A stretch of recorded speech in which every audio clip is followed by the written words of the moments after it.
Love come arrange. First love ಆಯಿತು, ಅದಾದಮೇಲೆ family ಜೊತೆಗೆಲ್ಲ ಮಾತಾಡಿ ಅವರೆಲ್ಲ ಒಪ್ಪಿಗೆ ತೊಗೊಂಡು ಮದುವೆ ಆಗ್ತಿದ್ವಿ.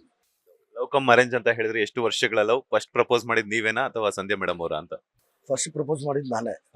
ಮದುವೆ ಆಗೋಣ ಅಂತಲೇ ಅಂದಿದ್ದು. ಐ ಲವ್ ಯು ಆ ಥರದ್ದೆಲ್ಲ ಏನಿಲ್ಲ. ಫಸ್ಟು ಮದುವೆ ಆಗೋಣ ಅಂತಲೇ ಅಂದಿದ್ದು, ನಾನೇ ಪ್ರಪೋಸ್ ಮಾಡಿದ್ದು. ಎಷ್ಟು ವರ್ಷಗಳಲ್ಲ, ತಿಂಗಳುಗಳಷ್ಟೇ. 2-3 ಮಂತ್ಸ್ ಅಷ್ಟೇ. ಅದರಲ್ಲೇ ಒಬ್ರಿಗೊಬ್ರು ಅರ್ಥ ಮಾಡ್ಕೊಂಡ್ವಿ, ಮದುವೆವರೆಗೂ ಬಂದಿದೆ. ಸಂಧ್ಯಾ ಅವರಲ್ಲಿ ನಿಮ್ಗೆ ಏನ್ ಇಷ್ಟ ಆಯ್ತು? ಯಾವ ಗುಣ ಇಷ್ಟ ಆಯ್ತು? ಬಿಕಾಸ್ ಯಾಕಂತಂದ್ರೆ ನೀವು ನಾನು ಈ ಹಿಂದೆನೂ ಒಂದ್ಸಲ ಸಂದರ್ಶನದಲ್ಲಿ ಕೇಳಿದಾಗ್ಲೂ ಕೂಡ ತಾಯಿ ತರ ಇರುವಂತವ್ರು ಬೇಕು, ಮನೆಯವ್ರನ್ನೆಲ್ಲ ತುಂಬಾ ಚೆನ್ನಾಗಿ ನೋಡ್ಕೊಳ್ಳುವಂತವ್ರು ಬೇಕು ಅಂತ ಹೇಳಿದ್ರು.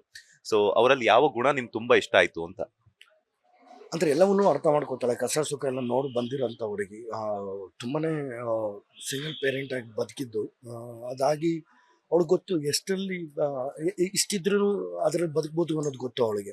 ಅಂದರೆ ಅಷ್ಟೇ ಬೇಕು, ಅದೇ ಬೇಕು, ಇದೇ ಬೇಕು ಅನ್ನೋ ಡಿಮ್ಯಾಂಡ್ಸು ಇನ್ನೊಂದು ಮತ್ತೊಂದು ಆ ಥರದ್ದೆಲ್ಲ ಏನಿಲ್ಲ. ತುಂಬ ಪ್ರಾಕ್ಟಿಕಲ್ ಆಗಿರ್ತಾಳೆ.